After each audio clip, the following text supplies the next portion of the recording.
ایک نوجوان ہمارا تبلیغی دوست گلاسگو میں رہتا تھا، وہ بیمار ہو کے ہاسپٹل گیا ہے، تو اس کی جو اٹینڈنٹ نرس تھی اس نے 3-4 دن کے بعد کہا کہ آپ مجھ سے شادی کریں گے؟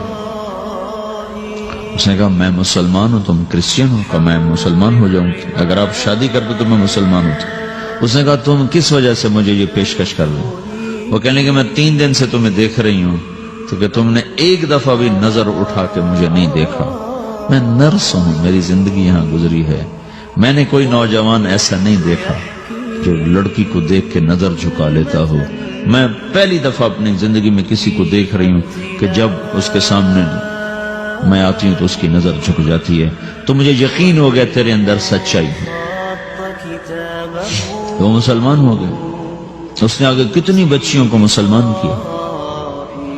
پھر اشفاق احمد صاحب مرحوم تھے، یہ ڈرامہ رائٹر، ان سے اچھی سلام دعا تھی میری، تو ایک دن مجھ سے کہنے لگے کہ میں تبلیغ کے کام سے متاثر ہوا ہوں انگلینڈ جا کر، پاکستان میں نہیں انگلینڈ جا کر، تو میں ایڈنبرا میں پارک میں بیٹھا تھا، میری بیوی میرے ساتھ بیٹھی تھی، تو ایک جماعت آئی، انہوں نے آ کر اذان دی مغرب کی اور نماز پڑھی۔ نماز کے بعد 13-14 لڑکیاں بھاگ کے آگے آئیں ان سے بات کرنے کے لیے، تو میں نے بیوی سے کہا آؤ سنو یہ کیا کہنے کہتے ہیں، تو کہا ہم دونوں بھی پہنچے، تو جس نے جماعت کرائی تھی نا اس کو ایک لڑکی آگے بڑھ کے کہتی آپ کو انگلش آتی ہے؟ کہی آتی ہے۔ کہی آپ نے کیا کیا ہے؟ کہی ہم نے اپنی عبادت کی ہے۔ تو لڑکی کہنے لگی آج تو اتوار نہیں ہے، تو اس نوجوان نے کہا کہ جی ہم دن میں 5 دفعہ کرتے ہیں، صرف اتوار کو نہیں، روزانہ 5 دفعہ۔ وہ لڑکی کہنے لگی یہ تو بہت زیادہ ہے، آپ اس کو کیسے نبھاتے ہیں؟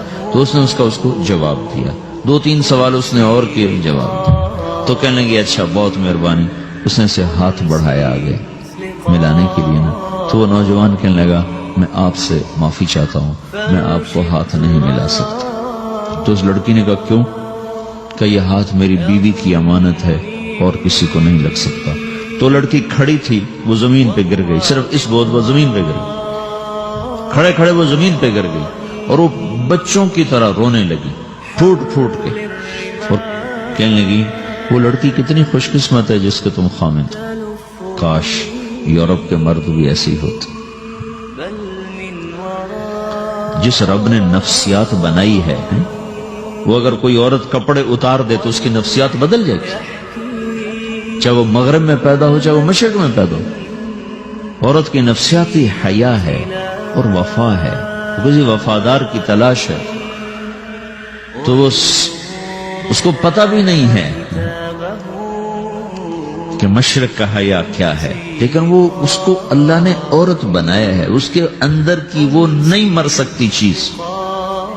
کاش یورپ کے مرد بھی ایسے ہوتے۔ اور آنسو پوچھتی ہوئی وہاں سے اٹھ کے چل دی۔ تو اشفاق صاحب مرحوم کہنے لگے میں نے اپنی بیوی سے کہا بانو آج وہ تبلیغ ہوئی ہے کہ لاکھوں کتابیں بھی چھپ جاتی، وہ کام نہ ہوتا جو یہ نوجوان اپنے عمل سے کر گئے۔ تو میرے عزیزو کٹی پتنگ نہ بنو، اپنی کٹی پتنگ کی منزل کوئی نہیں رہتی۔ اللہ اس کے رسول کے ہاتھ میں اپنے ڈور دے کے چلو، اللہ اس کے رسول کی غلامی میں اپنے آپ کو چلاؤ تو اللہ تمہیں بھاگ لگائے، عزت بھی دے گا۔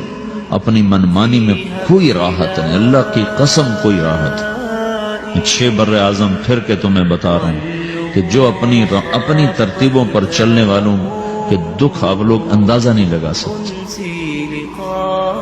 چلنا ہے تو اللہ اس کے رسول کی زندگی کو اپنا کے چلو، اللہ تمہاری دنیا بھی سکھ والی بنائے گا، آخرت بھی سکھ چین والی بنائے گا۔